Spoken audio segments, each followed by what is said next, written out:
Hello friends, welcome to my channel. तो आज हम करने वाले हैं पार्ट 14 छोटा जादूगर के प्रश्न उत्तर और व्याकरण। तो सबसे पहले हम शुरू करते हैं मौखिक प्रश्नों से। पहला प्रश्न है, छोटा जादूगर किसे कहा गया है?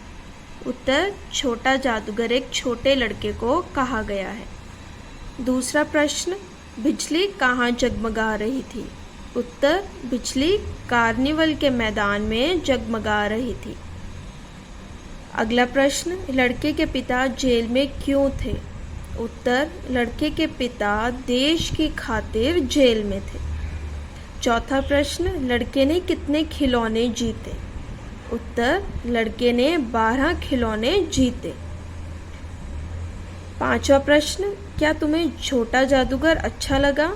उत्तर, हाँ, मुझे छोटा जादूगर अच्छा लगा। अब है लिखित प्रश्न, छोटा जादूगर अपनी जीविका किस प्रकार चलाता था?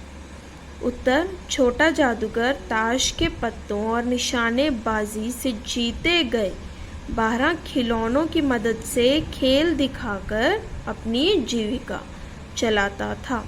जीविका मतलब वो अपना रोजगार या रोजी रोटी किस तरह से कमाता था और चलाता था। दूसरा प्रश्न है, छोटा जादूगर के परिवार में उसके अतिरिक्त और कौन कौन सदस्य थे? उत्तर, छोटा जादूगर के परिवार में उसके अतिरिक्त उसके माता पिता थे। पिताजी देश की खातिर जेल में बंद थे और माँ बीमार थी। अगला प्रश्न, मेरी आंखों से आंसू निकल पड़े। किसकी आंखों में आंसू आ गए और क्यों? उत्तर, लेखक की आंखों में आंसू आ गए क्योंकि जब छोटे जादूगर ने लेखक को यह बताया कि उसकी माँ को अस्पताल वालों ने निकाल दिया है, तब लेखक उसकी झोंपड़ी में जाता है। वहाँ माँ की फटे पुराने कपड़ों में लिपटी दुर्बल देह तथा बालक का माँ के प्रति प्रेम देखकर लेखक की आंखों में आंसू आ जाते हैं। अगला प्रश्न, आज खेल जमा नहीं। जादूगर का खेल किस कारण नहीं जमा? उत्तर, आज खेल जमा नहीं अर्थात वह खेल अच्छी तरह से नहीं दिखा पाया क्योंकि उसकी माँ बीमार थी और उसके मन में बार बार अपनी माँ की कही बात घूम रही थी। माँ ने कहा था, मेरी घड़ी समीप है। घड़ी समीप है मतलब ये मेरी मृत्यु समीप है, निकट है, जल्दी चले आना। इसलिए वह अपना खेल ठीक से नहीं दिखा पाए। अगला प्रश्न, छोटे जादूगर में कौन से विशेष गुण थे? उत्तर, छोटे जादूगर में बहुत से विशेष गुण थे। वह एक मेहनती बालक था। वह रोज लोगों को खेल दिखाकर जो पैसे कमाता था, उसी से बीमार माँ का इलाज और दोनों का जीवन निर्वाह करता था। वह अपनी माँ से बहुत प्यार करता था और अपनी माँ की देखभाल भी करता था। अगला प्रश्न है, अनुच्छेद को पढ़कर प्रश्नों के उत्तर दो। आपकी किताब में अनुच्छेद दिया हुआ है, उसको पढ़कर आपने इन प्रश्नों के उत्तर देने थे। पहला है, श्रीमती जी ने क्या दिखलाने को कहा? उत्तर, श्रीमती जी ने खेल दिखलाने को कहा। दूसरा प्रश्न, श्रीमती जी खेल क्यों देखना चाहती थी?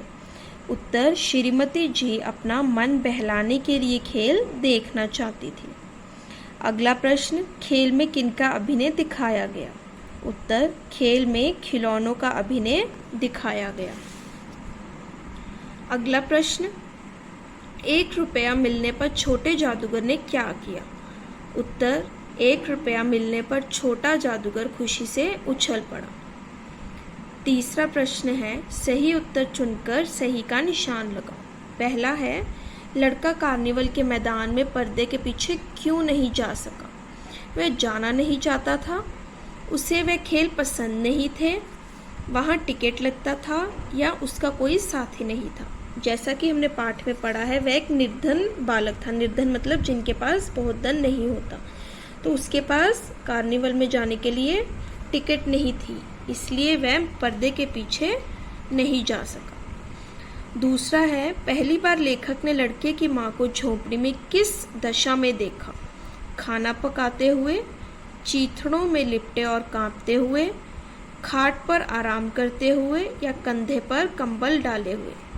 हमने पाठ में पढ़ा था कि बालक की माँ बहुत बीमार थी, इसलिए जब लेखक झोपड़ी में गया तो उसने बालक की माँ को, छोटे जादूगर की माँ को चीथड़ों में लिपटे और कांपते हुए देखा।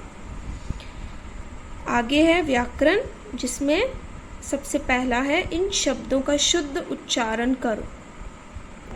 सबसे पहले है ब, कंबल, बनावट, निर्बल। निर्बल मतलब जिसमें बिल्कुल भी बल नहीं है। बीमार।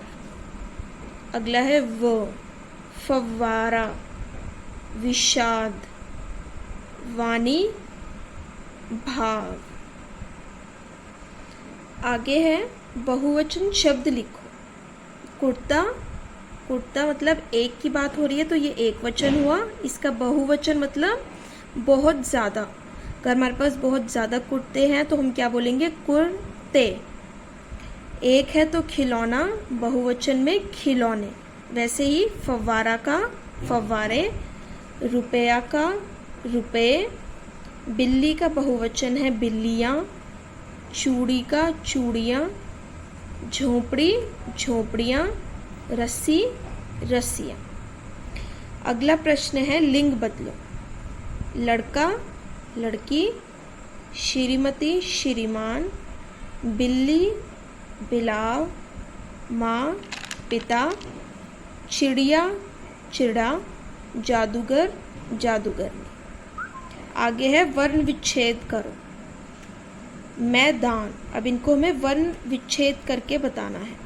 जैसे कि म को हलंत, ए, द को हलंत, फिर आ, फिर न को हलंत, फिर अ।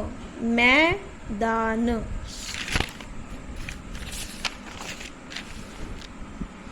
अगला है क्रोध। क को हलंत, फिर र को हलंत, फिर ओ, फिर ध को हलंत, फिर आ।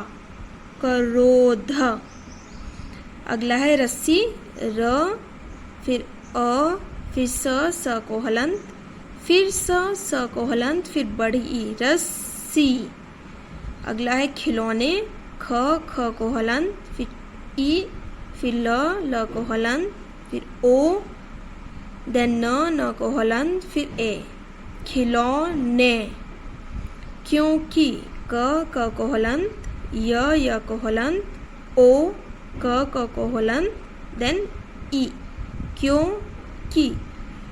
अगला है विषाद। व को हलंत, देन ई, फिर श को हलंत, फिर आ, फिर द को हलंत और आखिर में अ। विषाद। अगला प्रश्न है मुहावरों के वाक्य बनाओ। पहला है 9 2 11 होना। 9 2 11 होना मतलब चुपके से भाग जाना। तो इसका वाक्य है पुलिस को देखते ही चोर 9 2 11 हो गए। अगला है सिर पर पैर रखकर भागना, मतलब बहुत तेज भागना। इसका वाक्य है शेर को सामने देख रोहन सिर पर पैर रखकर भागा। आखिरी है आंखों से ओझल होना, मतलब दिखाई ना पड़ना। जेब कतरा, जेब काटते ही आंखों से ओझल हो गया। अब आखिरी है संज्ञा का भेद लिखो। हम सबको पता है संज्ञा क्या होती है? किसी व्यक्ति का नाम, जगह का नाम, भाव का नाम, स्थान का नाम, वस्तु का नाम, वो सब संज्ञा होते हैं। तो हमें इनमें संज्ञा के भेद बताने हैं। संज्ञा के भेद जैसे पहले है कार्निवल। अब जातिवाचक क्या होते हैं? जो एक समूह को बताते हैं। कार्निवल, तो कार्निवल क्या है? एक जातिवाचक संज्ञा है। वैसी मैदान, मैदान भी जातिवाचक है। खिलौने, खिलौने तो कोई भी हो सकते हैं, प्लास्टिक के, रबड़ के, क्ले के, तो पर वो एक समूह को बता रहे हैं, तो इसलिए वो एक जातिवाचक संज्ञा है। हंसी, अब हंसी क्या है? ये हमारा एक भाव है। भाववाचक संज्ञा हमारे किसी भाव को या हमारे गुण या दोष को बताती है, तो हंसी हमारा एक भाव है, इसलिए ये भाववाचक संज्ञा है। जादूगर जातिवाचक संज्ञा, टिकट जातिवाचक, देश जातिवाचक संज्ञा, धैर्य, अब धैर्य क्या है? ये हमारा एक गुण है, इसलिए ये एक भाववाचक संज्ञा है। झोपड़ी जातिवाचक संज्ञा, प्रसन्नता, अब हम बहुत खुश हैं, हम प्रसन्न हैं, तो वो हमारा एक भाव है, हमारे एक इमोशंस डिनोट कर रहे हैं, तो प्रसन्नता एक भाववाचक संज्ञा है। तो ये थे हमारे पाठ 14 छोटा जादूगर के प्रश्न उत्तर और व्याकरण। अगर आपको चैनल अच्छा लगा हो तो प्लीज़ इसे लाइक करना मत भूलिएगा और चैनल को सब्सक्राइब और शेयर भी ज़रूर कीजिएगा। और अगर आप चाहते हैं कि हम ऐसी वीडियोस और डालते रहें तो कमेंट बॉक्स सेक्शन में प्लीज़ बताइए कि आप कौन सा चैप्टर या फिर आप कौन से और सब्जेक्ट की बुक्स या चैप्टर्स करवाएं। Thank you.